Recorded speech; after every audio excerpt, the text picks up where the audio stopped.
Om Swastiastu, anak-anakku dimanapun kalian berada. Pada kesempatan hari ini Ibu akan menemani kalian dalam pembelajaran IPA melalui video interaktif. Seperti instruksi yang Ibu sudah sampaikan, kalian membaca buku terlebih dahulu. Untuk itu, agar kualitas suara yang kalian dengarkan lebih bagus, kalian bisa menggunakan handset. Nah, sambil persiapan,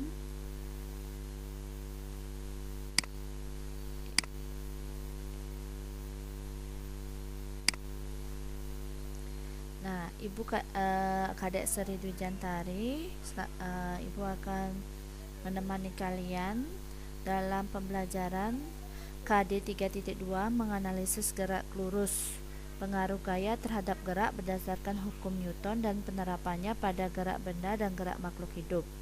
Adapun tujuan pembelajaran kita yaitu peserta didik dapat menjelaskan pengertian gerak benda dan makhluk hidup melalui tayangan video pembelajaran ini.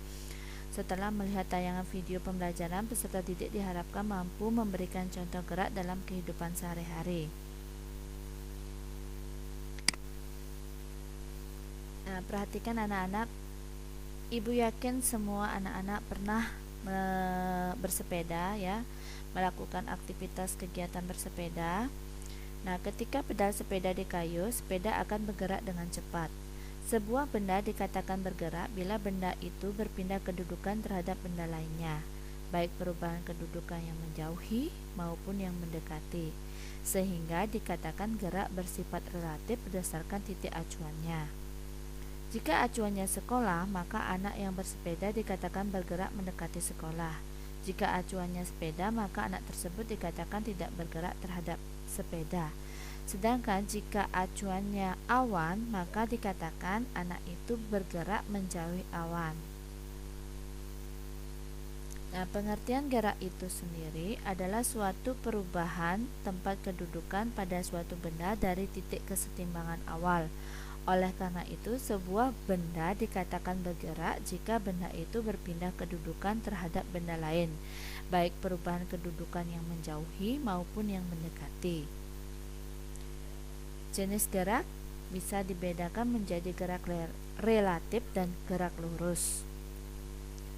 Gerak relatif adalah gerak berdasarkan acuannya. Jadi benda dikatakan bergerak terhadap suatu benda jika kita jadikan titik acuan. Ketika kita naik bus, seolah-olah pohon di jalan bergerak mendekat dan menjauhi kita. Kalau kita pakai acuannya pohon, maka kita bergerak terhadap pohon. Sedangkan jika kita pakai acuannya bus, kita tidak bergerak terhadap bus. Gerak lurus. Gerak lurus adalah gerak benda yang lintasannya berupa garis lurus. Berdasarkan kecepatannya, gerak lurus dapat dibedakan menjadi dua, yaitu gerak lurus beraturan GLB dan gerak lurus berubah beraturan atau GLBB. GLB, gerak lurus beraturan. GLB adalah gerak benda yang lintasannya berupa garis lurus yang kecepatannya selalu tetap setiap saat karena tidak mengalami percepatan. Cirinya kecepatannya tetap atau V sama dengan tetap, percepatannya 0 atau A sama dengan 0. Contoh, orang yang sedang gerak jalan, kereta api yang bergerak di rel lurus. GLBB, gerak lurus berubah beraturan. Gerak lurus berubah beraturan adalah gerak suatu benda yang tidak beraturan dengan kecepatan yang berubah-ubah dari waktu ke waktu. Contoh gerak lurus berubah beraturan GLBB yaitu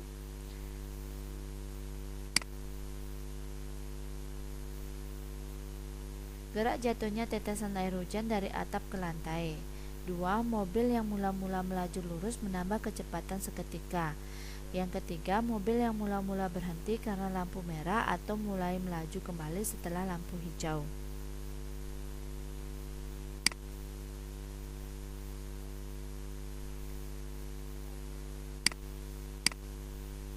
Nah, anak-anak, ini adalah grafik fungsi dan rumusnya. Nah, perhatikan, ini adalah grafik fungsi gerak lurus beraturan dengan kecepatannya yang tetap. Jadi kalau misalnya kita bicara grafik fungsi terhadap kecepatan dan waktu ini, jadi dia nilainya konstan. Kalau kita bicara grafik fungsi jarak dan waktu, maka dia kelihatan semakin naik ya, semakin melaju. Nah, jika kita lihat di sini ada grafik fungsi kombinasi, yaitu ada GLBB, ada GLB dan GLBB diperlambat. Nah, ketika ada gerak GLBB dipercepat, maka gambar grafiknya akan naik ya. Nah, kemudian kalau dia gerak lurus beraturan, grafiknya akan mendatar. Sedangkan kalau dia gerak lurus berubah beraturan diperlambat, maka grafiknya akan turun.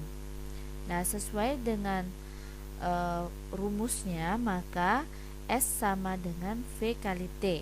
S itu adalah jarak, V itu adalah kecepatan, T itu adalah waktu. Mungkin di antara anak-anak masih bingung apa itu S, V, dan T. Nah, di sini sudah ada penjelasannya, dan tentunya kalian ini adalah M, adalah satuan dalam meter. Nah, ini satuan kecepatan meter per sekon. Nah, ini satuan dari waktu yaitu sekon. Nah, oke, kita ke contoh soal. Misal ya, Irwan sedang berlari dengan jarak tempuh 200 meter dan dengan waktu 20 sekon. Berapakah kelajuan Irwan? Nah, kita bisa selesaikan. Pertama, kita mencari yang diketahui dulu. Yang diketahui adalah jarak tempuhnya. Kemudian waktunya berapa?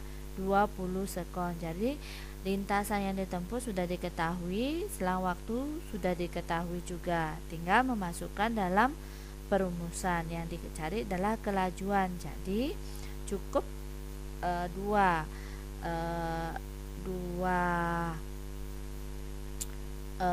jarak dan waktu sudah diketahui, tinggal kita mematematiskannya saja, yaitu 200 dibagi 20 menjadi 10 meter per sekon. Nah, gampang bukan anak? Kalau begitu coba ya soal ini, kuis ya. Andi sedang berlari, berapakah kelajuan Andi jika jarak yang ditempuh 400 meter dalam waktu 4 sekon? Nah, silakan pilih A, B, C, D. Oke anak-anak, kalau misalnya kalian benar, ibu kasih jempol. Kalau kalian salah menjawabnya, ibu kasih sapi menangis. Oke, begitulah pembelajaran kita hari ini. Jangan bilang tidak bisa sebelum kalian mencoba. Belajar yang rajin dan jangan buang-buang waktu. Selamat belajar. Om Santi Santi Santi Om.